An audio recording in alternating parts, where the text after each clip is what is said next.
Hello everybody, welcome to our Ascension Incubator session.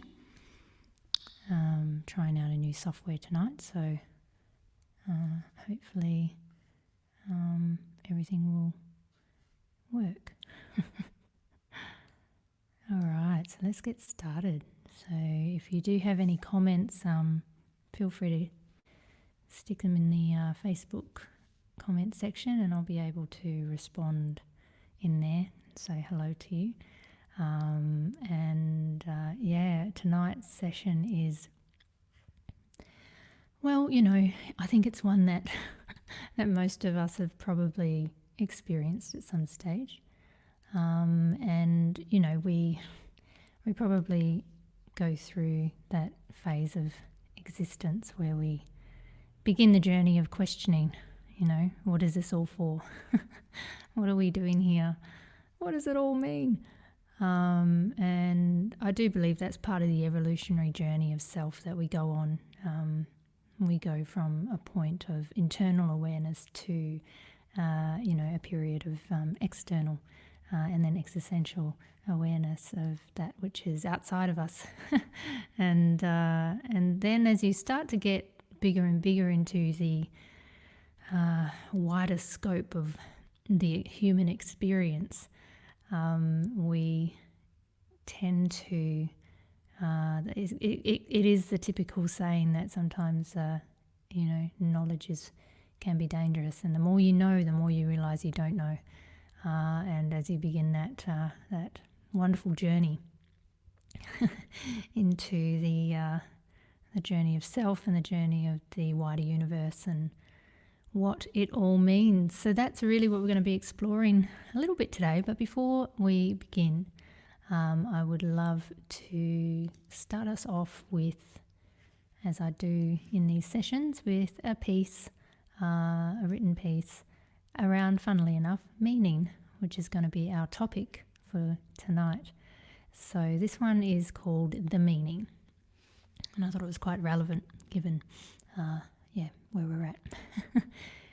So you're welcome to close your eyes as you go through this.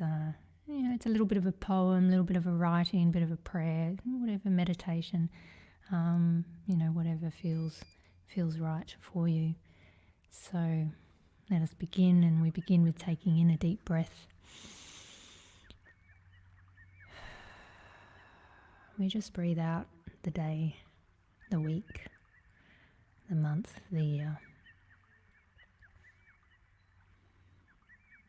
As we open ourselves up to receiving tonight's teaching, we just notice how it is we're feeling right now, where our mind is at, where our heart is at.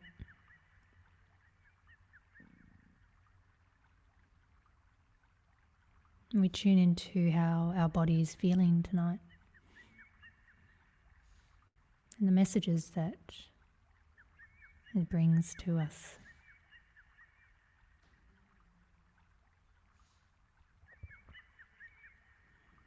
This written piece is called The Meaning.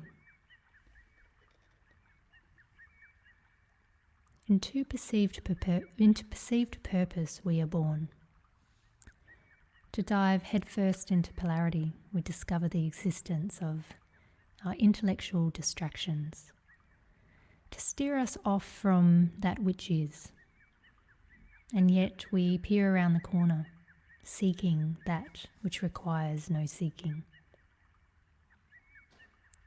To find meaning to that which has no capacity to provide translational justice to the meaning through this conscious simplicity.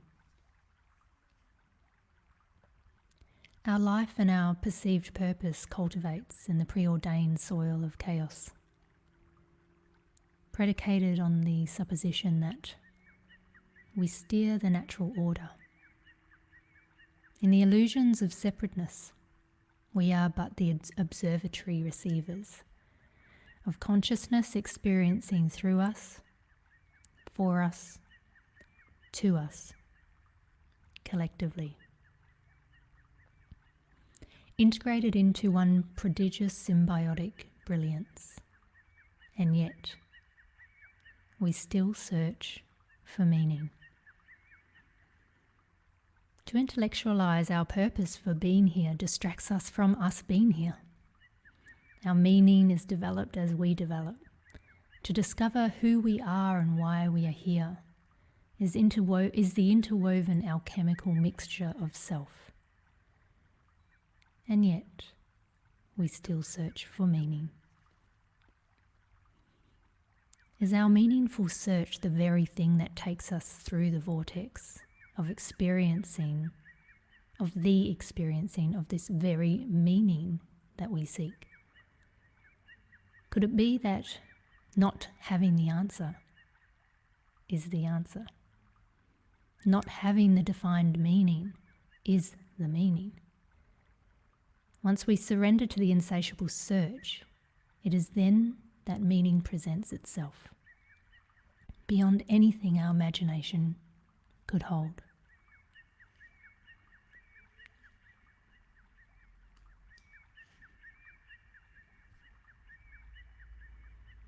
And Joseph Campbell actually said it beautifully that, life has no meaning. Each of us has meaning and we bring it to life. It is a waste to be asking the question when you are the answer, which I thought was a really beautiful look at meaning. And that particular piece that I read was a piece that I wrote quite some time ago, actually. It was a long time ago when I was on that search for meaning, realizing that within the search there, I was actually living the meaning. And, some of the things that occur in our journey of unraveling, the unraveling of self, the unraveling of what is the point of it all, is part of, that journey of awareness. Sometimes the point of it all is that there is no point. And there's this beautiful saying that that was Abraham Maslow had said that there is a greater need, and he never got to upgrade to the greater need. It was what Maslow called self-transcendence. There was self-actualization, and he speaks of the upgrade to that, which was self-transcendence. And it's about becoming aware of not just your own potential, but humanity's potential and the unity of all things that connect it together. And I do think that, we go through this process of thinking that we have the ability to decide who it is we want to be. But then eventually we arrive to realize who we already are. And when you look at nature, I suppose in some ways when we are on this search for meaning, we are somewhat blessed and cursed with the ability of awareness, and the awareness of that around us, the internal awareness, the interconnectivity of the universe.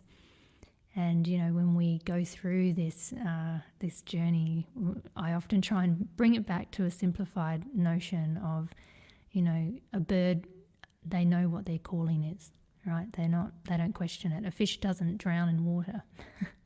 It's this inherent knowing that we have this coherent connection with the universal web.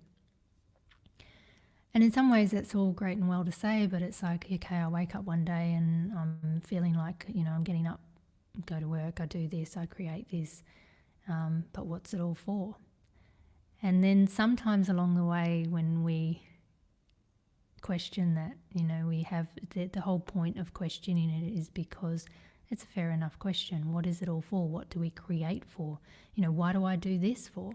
There's why do I do music? Why do I do meditation? And often it's one of those things that I kind of, and Carolyn Miss talks a bit about this, is, it is a bit of a circus. Life is a bit of a circus, and there's this play going on around us, and we can choose to interact within it and be in it and experience the fullness of it, or we can just sort of sit there and watch it, go by and complain about it and sort of say, oh, that person's not doing that right, or that one's not, but they're not in the middle, you're not actually in the actual ring, experiencing the fullness of that tangible experience.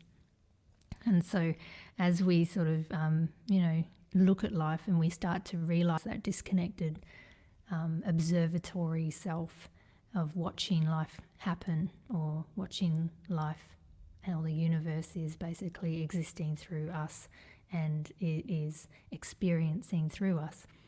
And we're going through this experiencing of stepping through the unknown and moving through to the next bit of the unknown. And we do have days, there's going to be times when we're going to be looking at this going, what, as we begin that sort of query of self, that self-query and the query of the universal existence, well, that is going to be, that is almost the clue for you that things are going to unravel at another level, that we're going to start experiencing things at a different level. And, because the very answer is in the question. The very fact that you ask the question means that, you are, we're unable to ask a question we don't already know the answer to at some level. So it is somewhat of a good sign, and sometimes we do need those times, those dips in times going, what are we doing? Like, what does this mean? What does this all mean? And I think a really amazing person who captures this is, Viktor Frankl's book, The Man's Search for Meaning. And he says in there, if there is meaning in life at all, then there must be meaning in suffering. And his story was quite profound in the search for meaning in what would be perceivably seen in the concentration camps as an awful existence to have, and he chose to stay there because it gave him meaning, and he was the creator of the term logotherapy. And so, when we kind of go through this query, I think the query is probably an important one to have, because it's a sign that that you're questioning, that you're wanting to know more, and that you're actually on that journey of of query and self-inquiry. Hey Simon, thanks for joining. And so, as we do this, there's some things I want you to explore.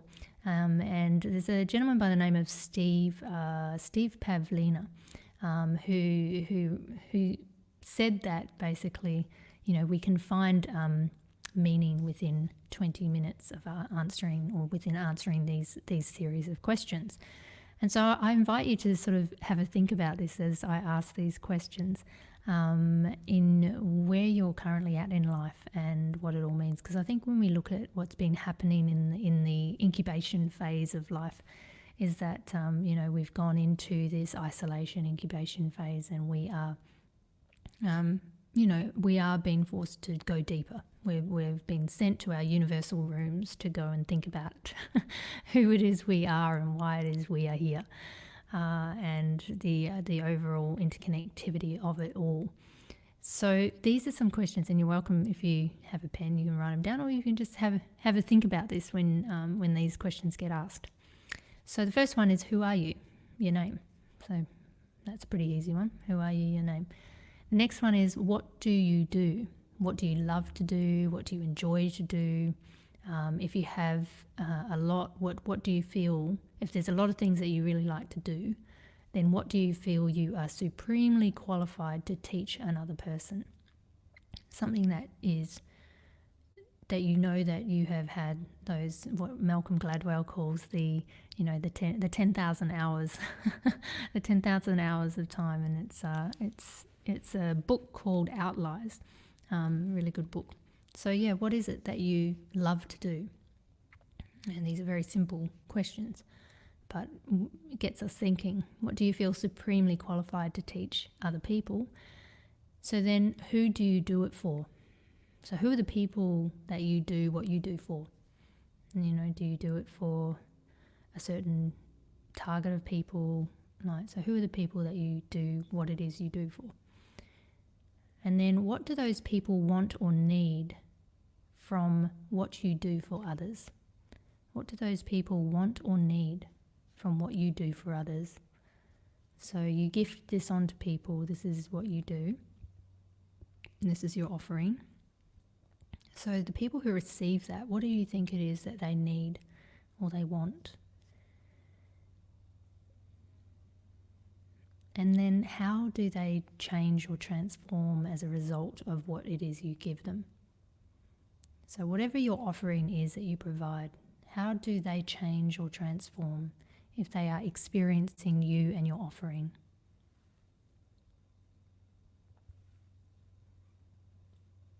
And then what is one of the largest global challenges you wish to resolve and work on?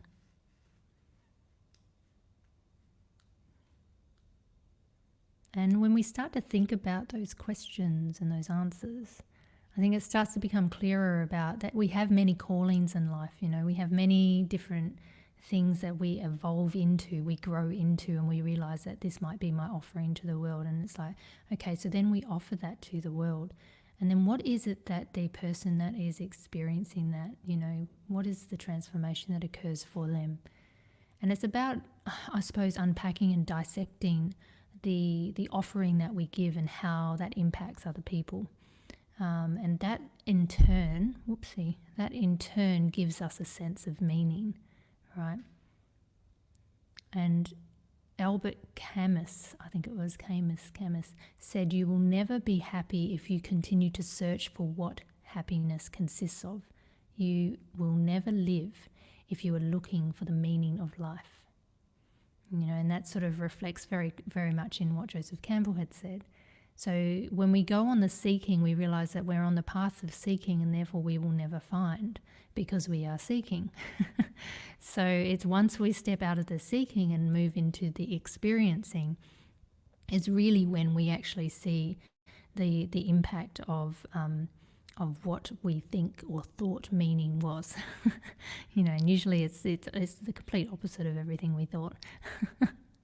And there's another one that was also, the secret to life is meaningless unless you discover it for yourself. So going on that journey of self-discovery, experiencing the ups and downs, experiencing the highs and the lows, these are all the parts, and experiencing the pain and the joy.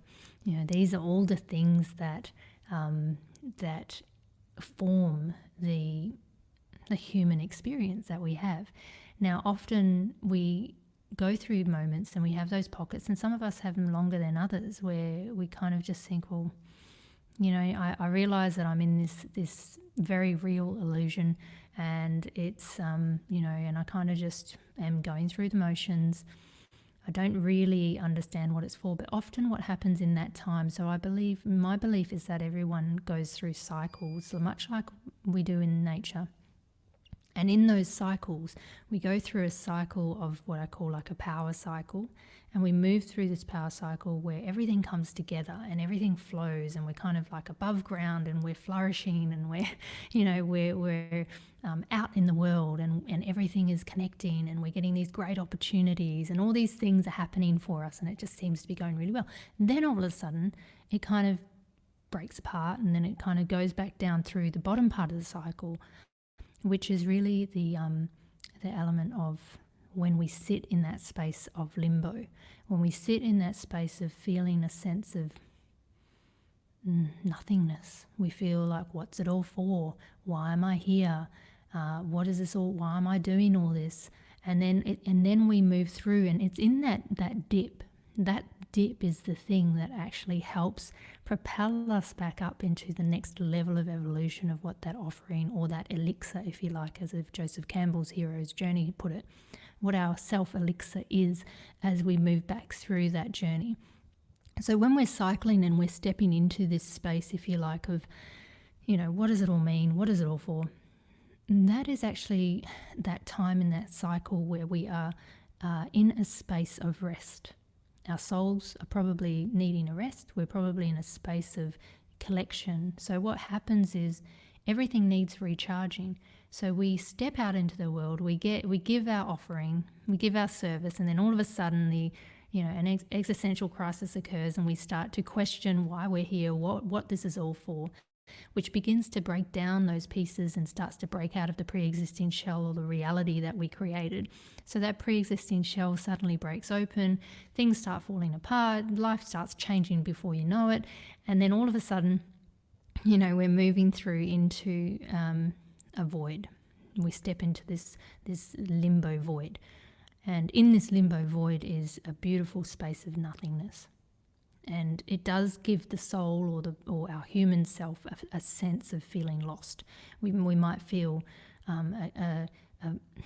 we might feel this gap of disconnection, right? And so this is part of our natural universal law, I believe. As in, if you ever want the clues, you just look to nature. Okay, we look to how nature works. Everything is cyclical. So in that cycle, you know that you are in that dip at that time, and you're in that, let's just call it a dark corridor. You're in this dark corridor and you can't see the light at the end of the corridor.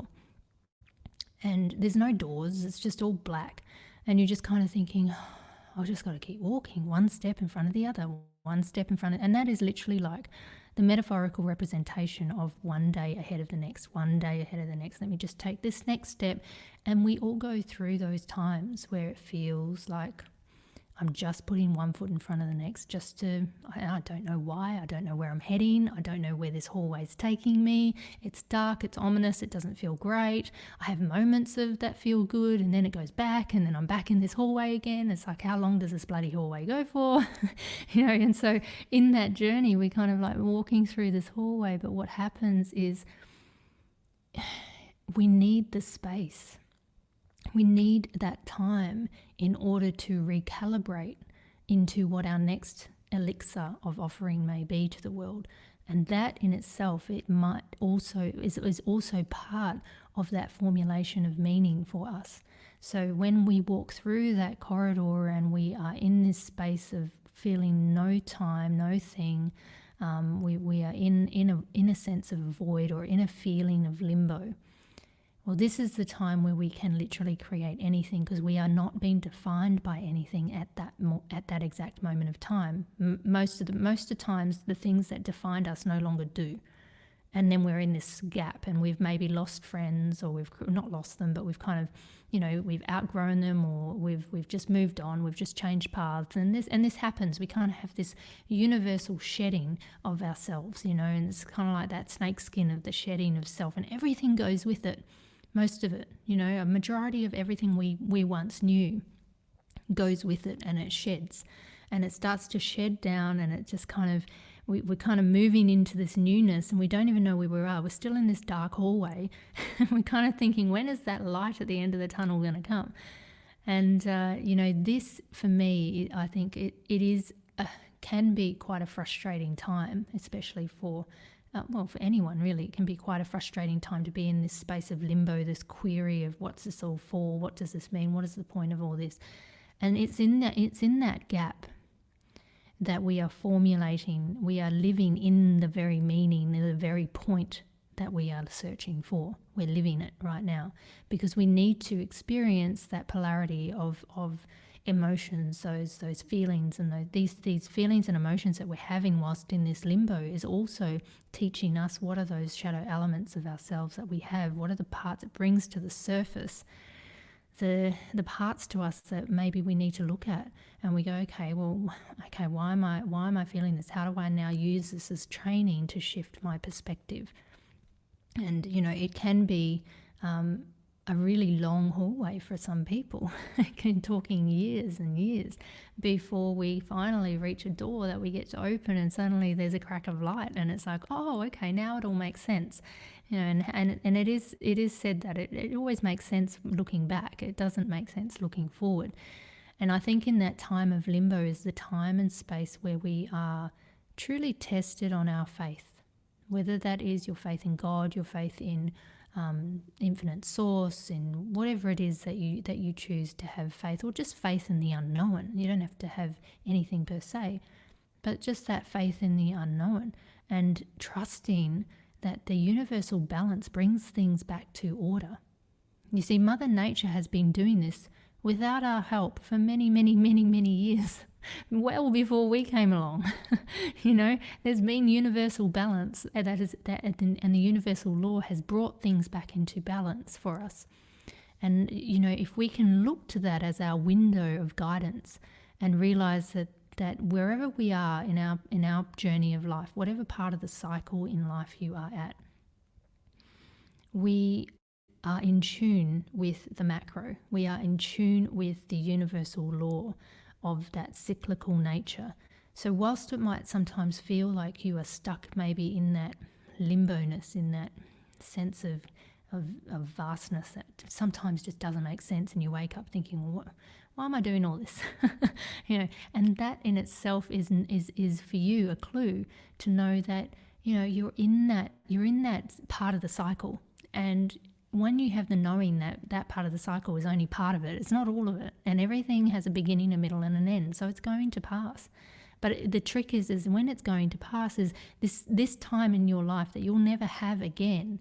How will you choose to show up in it? How will you choose to be in that time of that space, in that moment of time that you will never have again?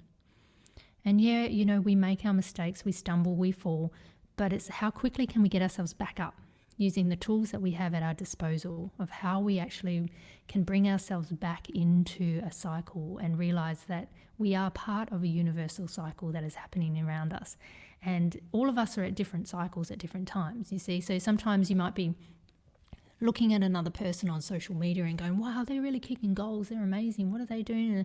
And then you start comparing and you're starting to think, oh, I've really got to do something with my life, but I just feel like every time I do, I'm getting stuck, or there's an obstacle, or it's not flowing. And it's just when you start to understand that every single one of us have got this cycle going on. And all I look at when I see someone that's really going great guns, I'm like, oh, great, they're at the peak of that part of their cycle, which is amazing. So good for them. But it's and then eventually you trust that you're going to flip through out of that cycle. And if you want to see it as a circle, or you can see it as like the toroidal field, a torus, where it's sort of you kind of go through this little shard of light in the center, and that's the bit where everything flows and everything's going amazing, or you get this massive upgrade of some sort, and you just like boom, you go through, and then you go out. And then as the toroidal field, it goes out this way. And so you're getting further and further away from that, that core of light, and you're moving away from it. And it's in that period of moving away that we are learning the tools and the tricks of how we can actually then bring that back into our offering when we go back through that central, toroidal field, that channel of light. And as we do that, then that becomes our offering to be a bridge to somebody else who has gone through something that we might have gone through. And so, finding that meaning, finding that purpose is often in the art of when we self-forget. The St. Francis prayer says, is by self-forgetting that one finds. And so whenever I'm feeling like I'm in that void, I'm like, okay, what can I do to be of service to someone else? Because it helps me forget about what's going on in my life and get it off, get my, where you place your focus is where your energy flows. And so where we place our thoughts is where our energy flows. So the quicker that I can use the tools that I know about deflecting that and moving away from that and coming into a space of being self-forgetting where one finds. And we often do that when we are giving and we are of service in some way, shape or form. And so we become a bridge through the lessons of life that we've had, through the journey of that cycle that we've just been on. We take these little nuggets along the way. We might act terribly in some instances, and we might act amazing in others. And what we do is we take those little gold nuggets as we move around that cycle, and then we move back in, and then we connect in, and we become a bridge to someone else to gift them with what it is we learnt through that process that we just went through. So you see, we're all doing this in some way, shape or form, whether it's through our work, whether it's through our offerings, whatever we do, we become a bridge to other people. And so that is sort of, some of the thoughts I had on meaning. And I think that as we distract ourselves and we can pull ourselves away from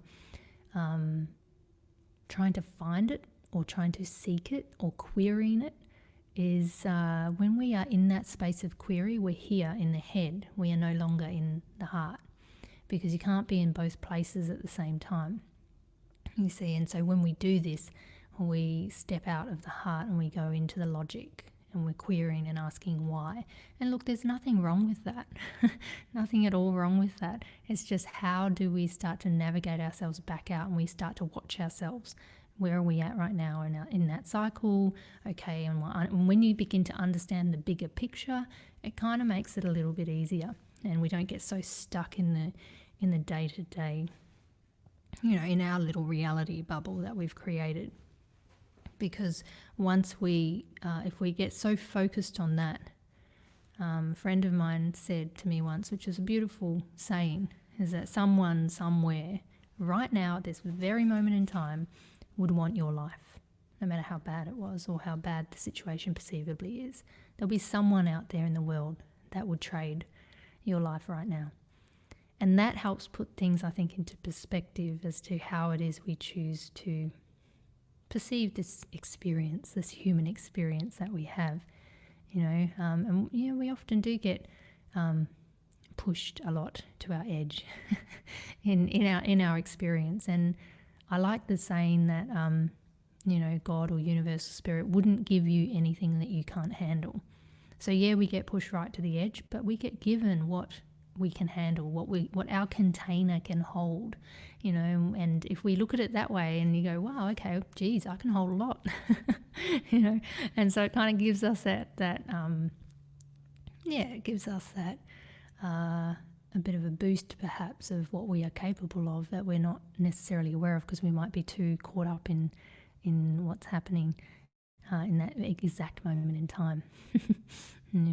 And a lot of it does in that process of the shedding. We go through that shedding and we experience that shedding. We sometimes step into silence. We step into the isolated road, which is part of our spiritual journey. It's part of our journey to self in some ways. And when we're faced with that potential of silence, or we're faced with our greatest power, it's said that it is within silence that we find. So what is it you find in silence?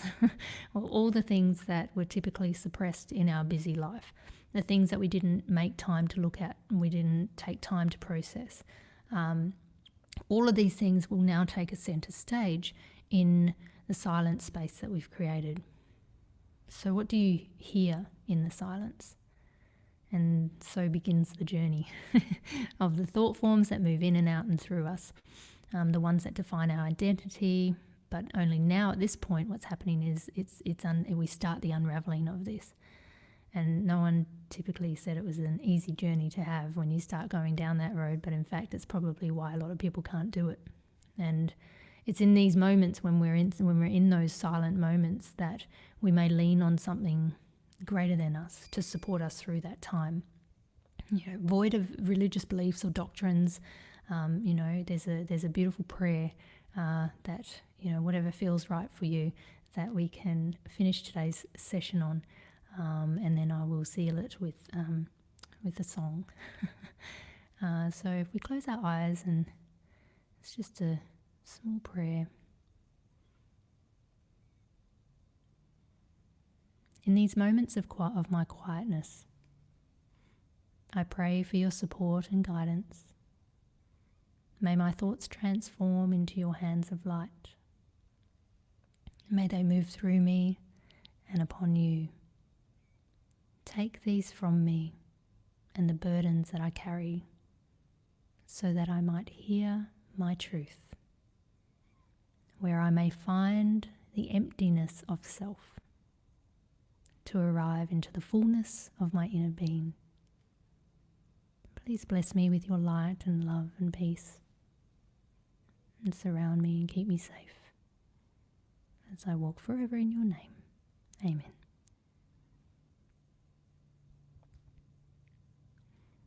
And as we sort of marinate, if you like, on the meaning of life and what it is that I have shared, I hope that at some level it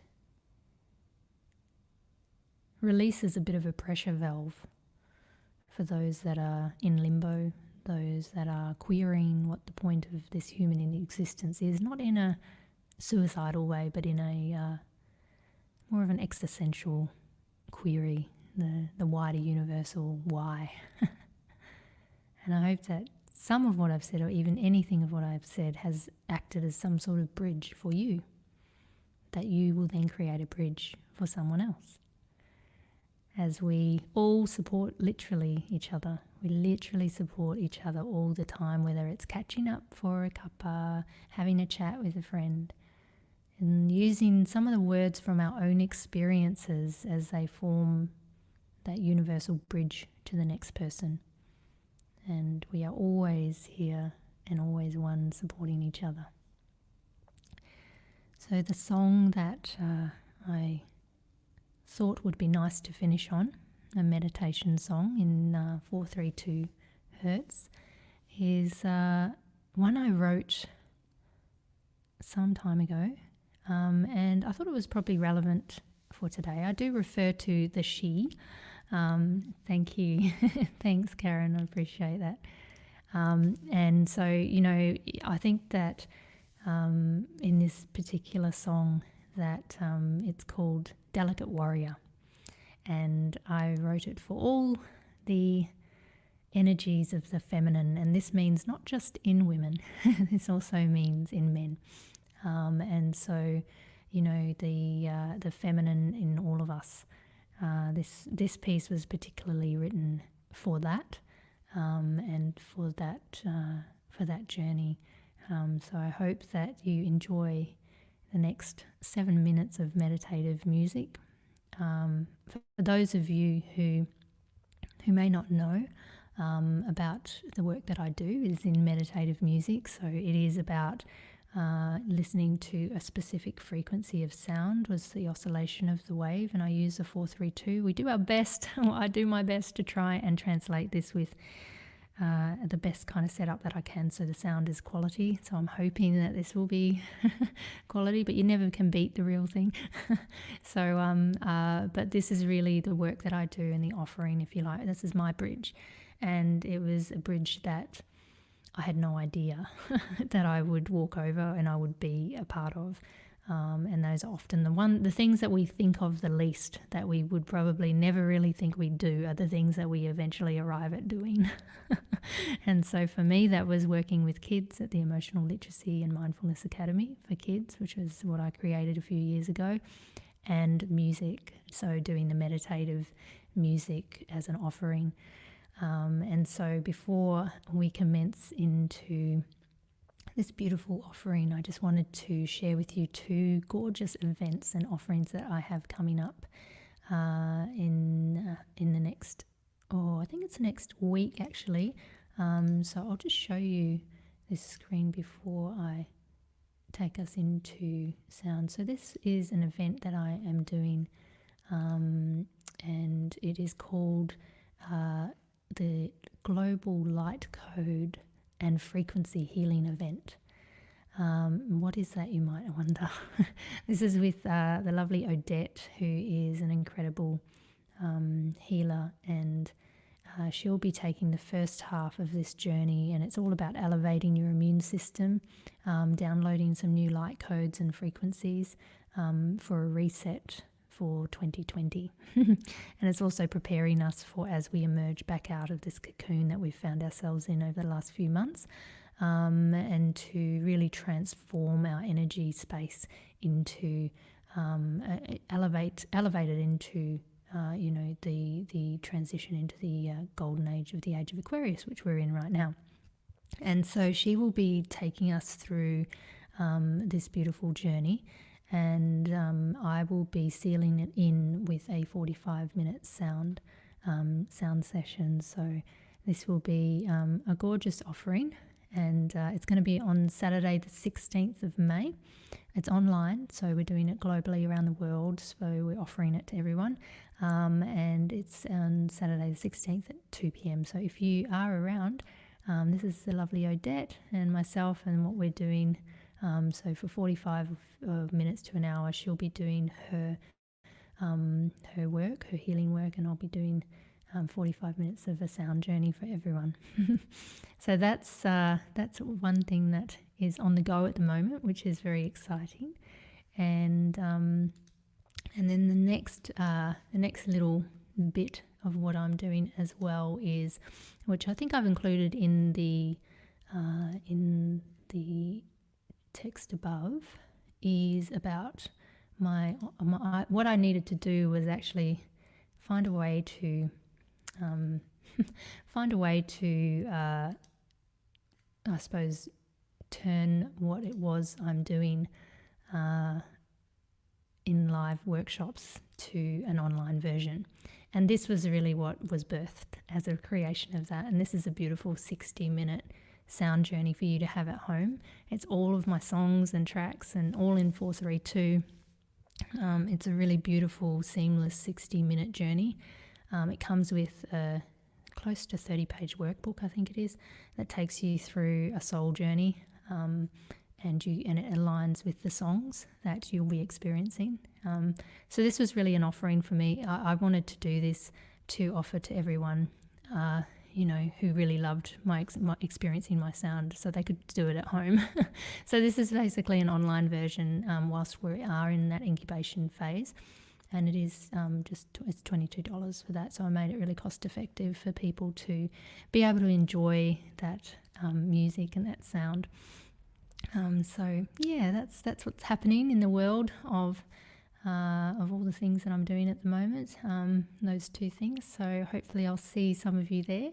But for now, let us all just immerse into this track called Delicate Warrior. And again, if you are a male, it's also referring to the feminine side of you. So this is a song about the wonderful delicate warrior that all of our feminine energies are. I invite you to either close your eyes to enjoy this journey, or you may keep your eyes open. And we'll just take in a deep breath and breathe out as we seal in tonight's teachings.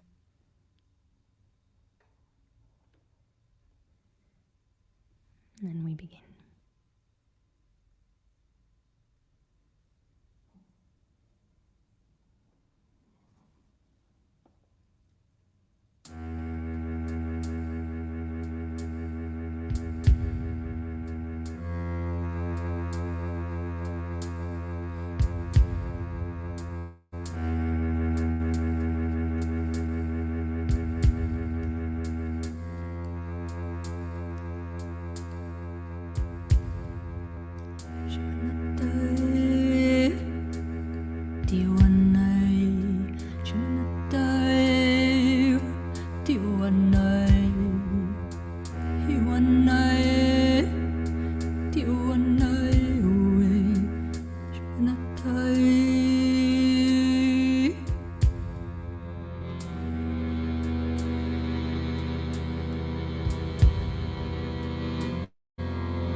She's seen the battles of the ages.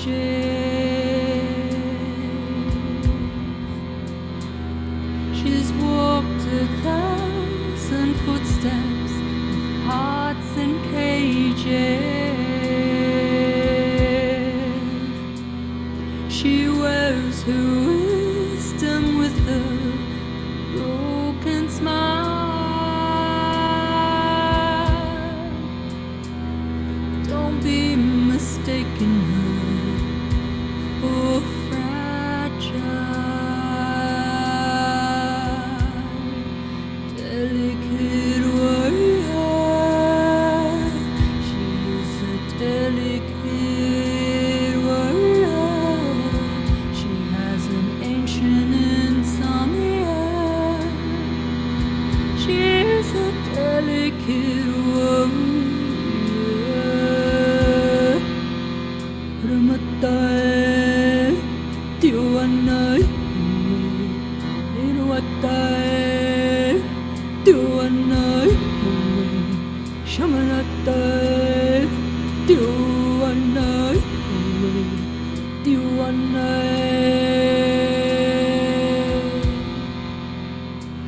She's cried the tears of all the shadows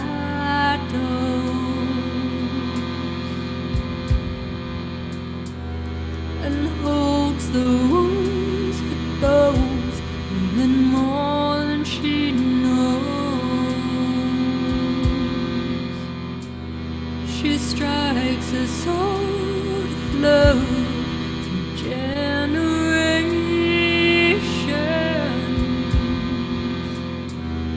and holds her silence with a no impatience. Delicate warrior, she's a delicate warrior. She has an ancient insomnia. She is a delicate warrior.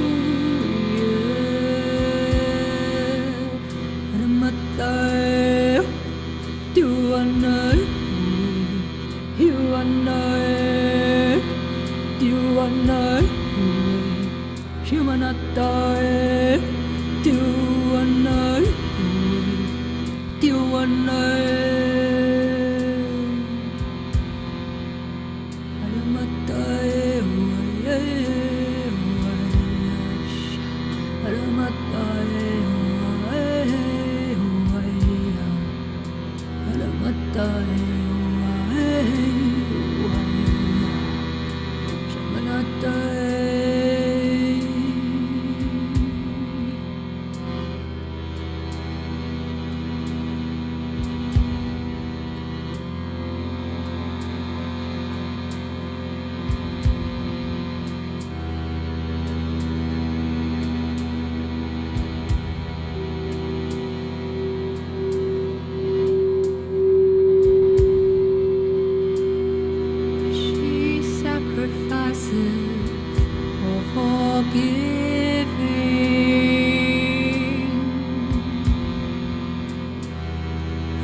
They hold the answers to heal the living.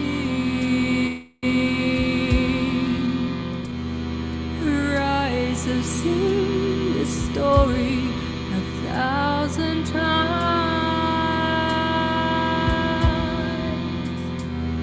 Just different colors drawn with different lines. Delicate warrior, she's a delicate warrior. She has an ancient insomnia. Delicate.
as we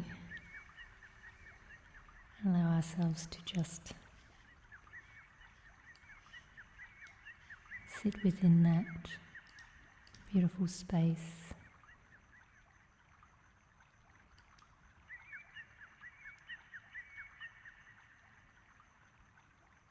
and we breathe in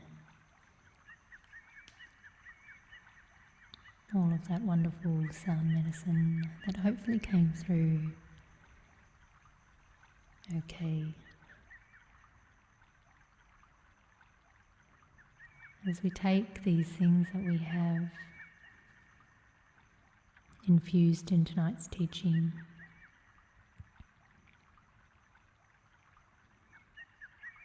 and as we lay our heads upon the pillows, we ask that our souls be elevated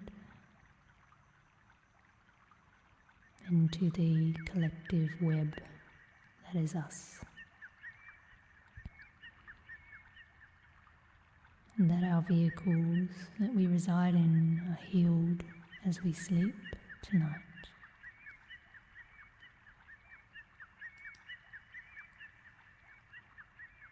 And that the oneness that we inherently know but are often tricked into believing that we are separate,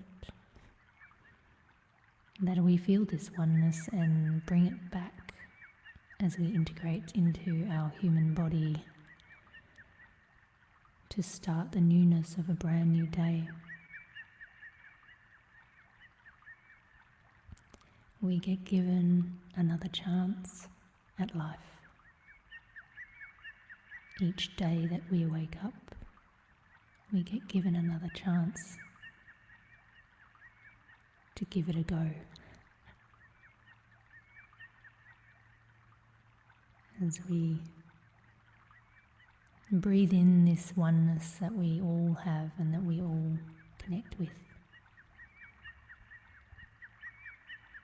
I pray that you take with you an element of peace and pass that on to someone that you feel may need it.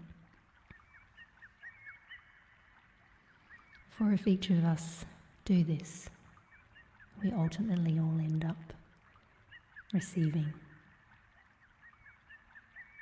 I hope that your receiving tonight was nourishing to the soul and the heart and the mind as you take this with you and pass on and become a bridge to somebody else and gift on that elixir that is our learnings.